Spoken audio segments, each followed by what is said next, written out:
नमस्कार दोस्तों, मैं आपका अपने चैनल एक्सप्रेस स्टडीज़ में स्वागत करता हूं। इस वीडियो में आपके लिए 17 अप्रैल 2022 का करंट अफेयर लेकर आ गया हूं। साथ में हम स्टैटिक जीके और रिलेटेड करंट अफेयर का रिवीजन करते हुए चलेंगे। अगर आप इस चैनल पर पहली बार आए हो तो आपसे अनुरोध है, चैनल को सब्सक्राइब कर लीजिएगा। वीडियो अच्छी लगी तो वीडियो लाइक करके ज़रूर जाइएगा। लास्ट में आपके लिए क्विज़ रखा है, उस क्विज़ को ज़रूर सॉल्व कीजिएगा। चलिए बात करते हैं लास्ट डे के क्विज़ की। तो लास्ट डे आपसे क्वेश्चन पूछा गया था, Which country become first country to give legal right to wild animals? तो आप सभी ने आंसर इक्वाडोर दिया था और इक्वाडोर यहाँ पर सही आंसर है, जिसने राइट दे दिया है वाइल्ड एनिमल्स को। आपको ध्यान रखना है। इसके पहले क्वेश्चन की बात करें तो विच स्टेट न्यू ईयर 2022 रंगली बोहाग बिहू फेस्टिवल, तो रंगली बोहाग बिहू फेस्टिवल किस स्टेट में नए साल के रूप में मनाया जाता है? तो आंसर यहाँ पर हो जाएगा असम। असम में ये जो फेस्टिवल है इसको मनाया जाता है नए साल के उपलक्ष्य में। तो आपको बता दूँ, बोहाग बिहू या रंगली बिहू ये फेस्टिवल असम में सेलिब्रेट किया जाता है और ये अप्रैल के सेकेंड वीक में सेलिब्रेट होता है और ये नए साल के उपलक्ष्य में वहाँ पर मनाया जाता है। अब यहाँ असम की बात हुई है तो असम के बारे में जो स्टैटिक है उसको जान लेते हैं। जैसे इसको स्टेट का दर्जा 1950 में मिल गया था। कैपिटल इसकी दिसपुर है। डिस्ट्रिक्ट 35 है। गवर्नर जगदीश मुखी हैं और जगदीश मुखी नागालैंड के भी गवर्नर हैं, मतलब एडिशनल चार्ज नागालैंड का भी इनको दिया गया है। Chief minister Himanta Biswa Sharma.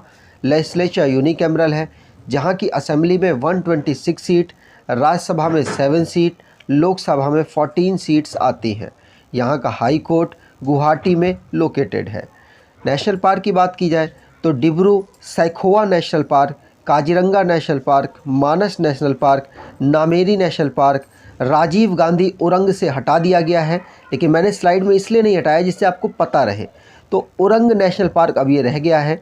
Raimona national park, दहिंग Patkai national park यहाँ के नेशनल पार्क हैं। मैप पर देखें तो असम, अगर आप देखें तो भारत के 7 राज्यों के साथ अपनी बाउंड्री को टच करता है। कौन कौन है? मेघालय, वेस्ट बंगाल, अरुणाचल प्रदेश, नागालैंड, मणिपुर, मिज़ोरम और त्रिपुरा। इन राज्यों के साथ ये अपनी सीमा को टच कर रहा होता है। इंटरनेशनल बाउंड्री की बात की जाए तो बांग्लादेश, भूटान के साथ इसकी इंटरनेशनल बाउंड्री टच हो रही होती है। अगले क्वेश्चन की बात करें, which country will host street child cricket world cup in 2023? तो क्रिकेट वर्ल्ड कप, स्ट्रीट का जो क्रिकेट वर्ल्ड कप है वो ऑर्गेनाइज कराया जाएगा 2023 में। वो किस देश में करवाया जाएगा? तो आंसर यहाँ पर हो जाएगा, ये करवाया जाएगा भारत देश में। भारत देश में इस वर्ल्ड कप, जो गली का जो बच्चों का वर्ल्ड कप है 2023 में इसको कराया जाएगा। अलग अलग देश, मतलब सारे देश जो क्रिकेट और क्रिकेट से नहीं संबंधित हैं वो इसको करवा रहे हैं, जिससे कि बच्चों के अंदर जो खेल की भावना है वो जागृत हो और जो क्रिकेट है उसमें हर कोई अपने देश को आगे बढ़ा सके। ठीक है, भारत में 2023 में street child cricket world cup organise होने वाला है। इसमें 22 टीम पार्टिसिपेट करेंगी, अलग अलग देशों की होगी यहाँ पर। ठीक है, अगले क्वेश्चन की बात करने से पहले जो भी स्पोर्ट्स से रिलेटेड करंट अफेयर बना है उसको रिवाइज कर लेते हैं। पहला क्वेश्चन पढ़ लिया। दूसरा, आर प्रज्ञानंदा जिन्होंने रेजविक ओपन चेस टूर्नामेंट को जीत लिया।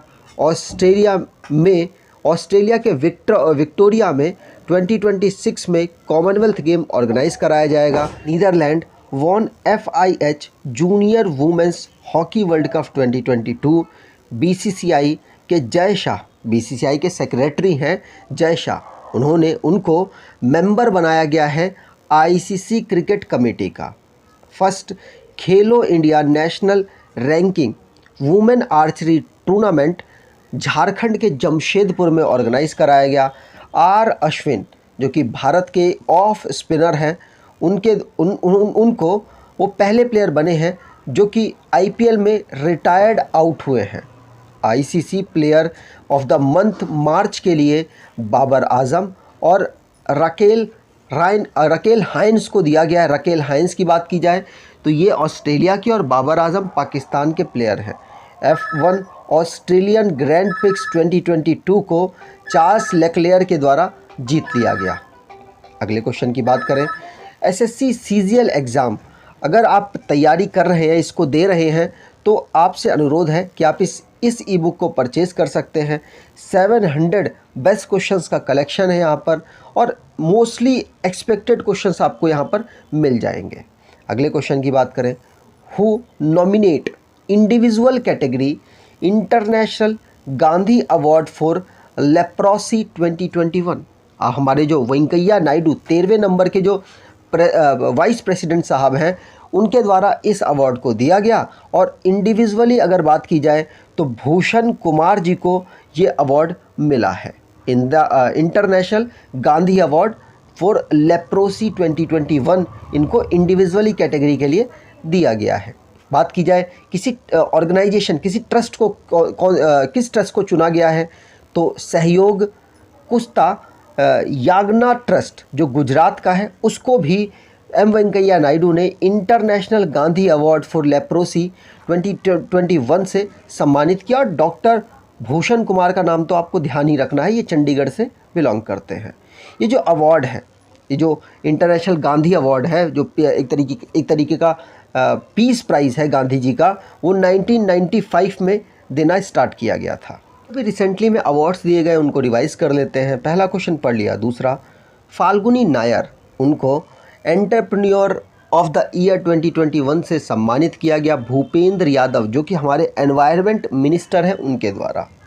प्रधानमंत्री नरेंद्र मोदी जी को पहला लता दीनानाथ मंगेशकर अवार्ड से सम्मानित किया गया।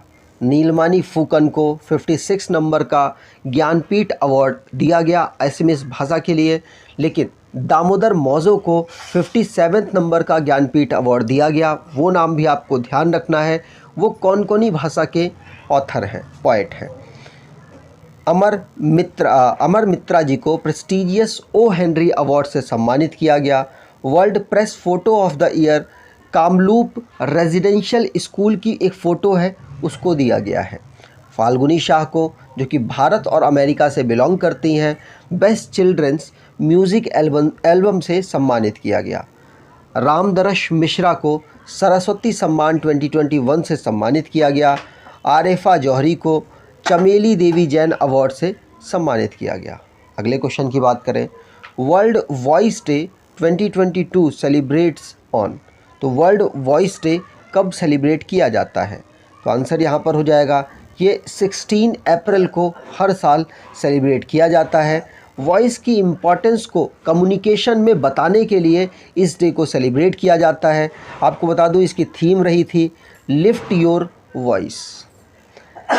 जो भी रिसेंटली में इम्पॉर्टेंट डेज़ रिवाइज़ हुए, इम्पॉर्टेंट डे हमने पढ़े हैं, उनको रिवाइज़ कर लेते हैं।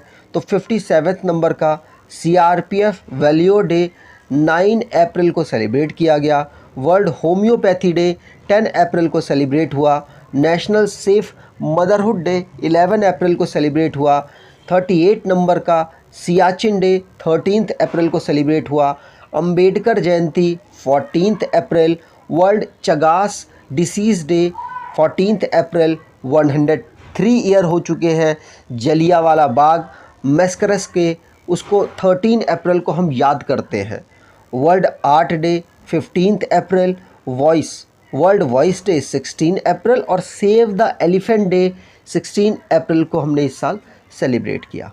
अगले क्वेश्चन की बात करें, which state to launch Him Prahari scheme for ex serviceman and youngster.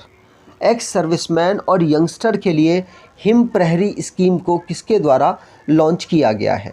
तो आंसर यहाँ पर हो जाएगा, हमारी उत्तराखंड की जो सरकार है, वो अपने यहाँ पर पलायन को रोकने के लिए, जो ऊंचे इलाकों में रहने वाले लोग हैं वो पलायन करके किसी शहर में बस जाते हैं, तो उसको रोकने के लिए उन्होंने एक्स सर्विसमैन के लिए और यंगस्टर के लिए ये जो स्कीम है लॉन्च की, जिससे वहाँ पर पर्यटन, जो एक्स सर्विसमैन है वो वहाँ पर जाएंगे, वहाँ पर जो लोग रह रहे हैं उनके बारे में जानेंगे, और इससे क्या होगा, लोग वहाँ पर आते जाते रहेंगे नीचे से, तो लोगों को भी लगेगा कि यार चलिए हमारा बिज़नेस भी यहाँ पर है, क्योंकि वो लोग जब ऊपर पहुँचेंगे तो कहीं ना कुछ बिज़नेस पैदा होगा, या कुछ ना कुछ मतलब कहीं ना कहीं पैसा इन्वेस्ट करेंगे।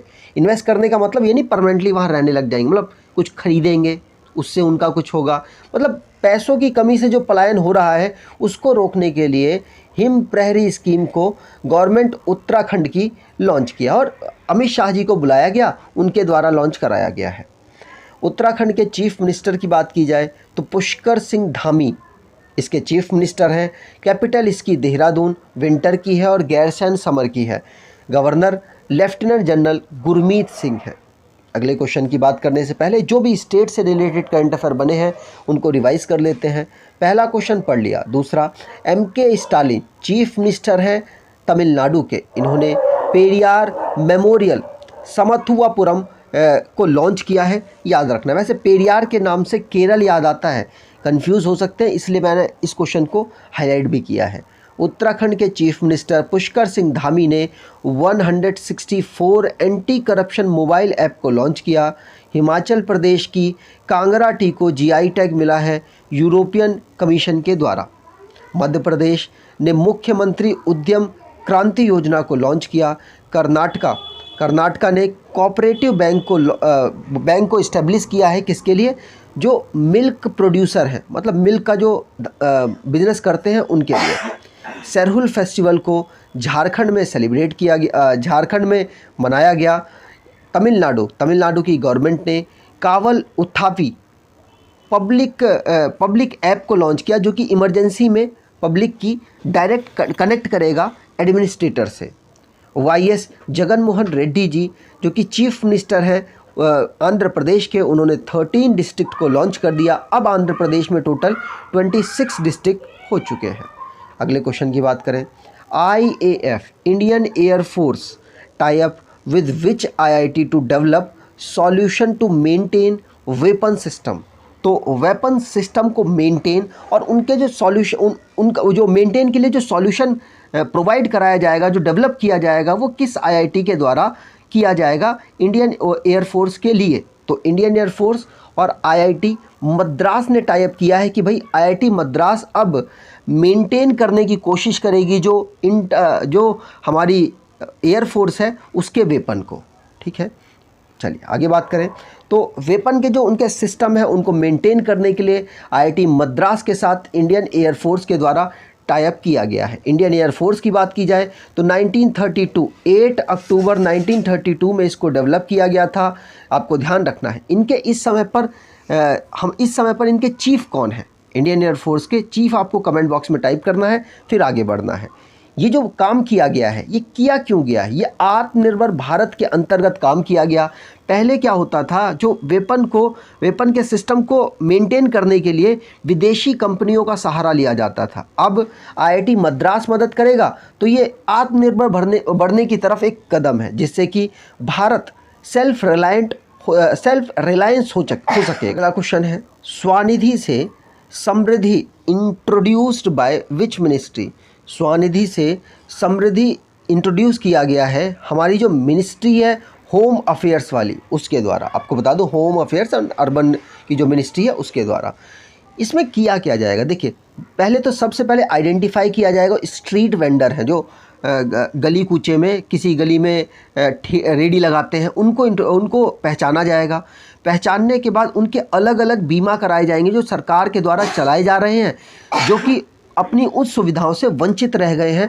उसके लिए इस स्कीम को जो हमारी मिनिस्ट्री है, कौन सी, ministry of housing and urban affairs के द्वारा लॉन्च किया गया, जो कि उन्होंने रखा है इसका नाम स्वनिधि से समृद्धि प्रोग्राम, जिसमें 126 सिटीज़ को जो 14 स्टेट्स और यूनियन टेरिटरी में कवर किया जाएगा। समझ गए। चलिए आगे बात करें तो यहाँ पर जो इस समय पर मिनिस्ट्री ऑफ हाउसिंग अफेयर्स किसके द्वारा संभाली जा रही है, तो ministry of housing urban affairs को हरदीप सिंह पुरी के द्वारा संभाली जा रही है। और आपको बता दूं, प्रधानमंत्री सुरक्षा बीमा योजना ये इसके अंतर्गत काम करेगी। प्रधानमंत्री जीवन ज्योति बीमा ये भी कोशिश की जाएगी सबका किया जाए जो स्ट्रीट वेंडर्स हैं। और प्रधानमंत्री श्रम योगी मानधन योजना को भी यहाँ पर इन तीनों के कोलैबोरेशन से काम किया जाएगा, मिनिस्ट्री ऑफ जो हमारी हाउसिंग और अर्बन अफेयर्स है उसके द्वारा। ठीक है, चलिए आगे बात करें। अगला क्वेश्चन है 20th India and France joint staff talk look place in. तो हमारी जो भारत की और फ्रांस की जो जो डिफेंस टॉक है वो कहाँ पर ऑर्गेनाइज कराई गई, 20वें नंबर की हुई है। तो आंसर यहाँ पर हो जाएगा भारत और फ्रांस की जो मिनिस्ट्रियल टॉक है, जो डिफेंशियल टॉक है वो कराई गई है पेरिस। पेरिस फ्रांस की राजधानी है वहाँ पर। ठीक है, यहाँ पर आप देख सकते हैं भारत और फ्रांस की जो जॉइंट स्टाफ टॉक है इसको बायलैटरल डिफेंस कॉरपोरेशन मैकेनिज्म भी आप कह सकते हैं, इसको ऑर्गेनाइज कराया गया है पेरिस में। इसमें जो हमारे विदेश मंत्री हैं वो जयशंकर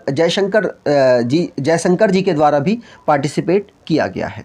आगे बात करें, अगला क्वेश्चन है World Bank slashes India's GDP growth forecast for financial year 2022-2023 to how much. मतलब वर्ल्ड बैंक ने ना पहले ज़्यादा बोला था कि भाई इतनी ज़्यादा होगी भारत की ग्रोथ 2022-23 में, लेकिन अब घटा दी गई है। कितनी कर दी गई है?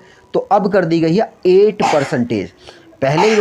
पहले इन्होंने ऑब्ज़र्व किया था कि भारत की जो ग्रोथ है वो 8.7% से होगी फाइनेंशियल ईयर 2023 में, बट अब इन्होंने कम करके 8% कर दी है। ऐसे क्वेश्चंस बन रहे हैं इसलिए मैंने यहाँ पर लिए हैं। वर्ल्ड बैंक की बात हुई है तो वर्ल्ड बैंक जो कि लोन वगैरह भारी मात्राओं में देश को प्रोवाइड कराता है, हेडक्वार्टर इसका वॉशिंगटन डीसी में है, प्रेसिडेंट डेविड मालपास हैं, एमडी और सीएफओ अंशुला कांत हैं जो कि भारत से बिलोंग करते हैं। और जो वर्ल्ड बैंक है इसको फाउंड किया गया था 1944 में, आपको कई जगह 45 भी मिल जाएगा। इस्टेब्लिशमेंट इसका 44 में हुआ था। मोटो की बात करें working for a world free of poverty इसकी मोटो है। आज की क्विज की बात करें, which team von FIH junior women hockey world cup 2022। तो आपको कमेंट बॉक्स में डिटेल में आंसर देना है। अगर आपको ये वीडियो अच्छी लगी है तो आपसे अनुरोध है वीडियो को लाइक कर दीजिएगा, चैनल को सब्सक्राइब कर लीजिएगा और एटलीस्ट अपने कुछ दोस्तों तक वीडियो को शेयर ज़रूर कीजिएगा। धन्यवाद।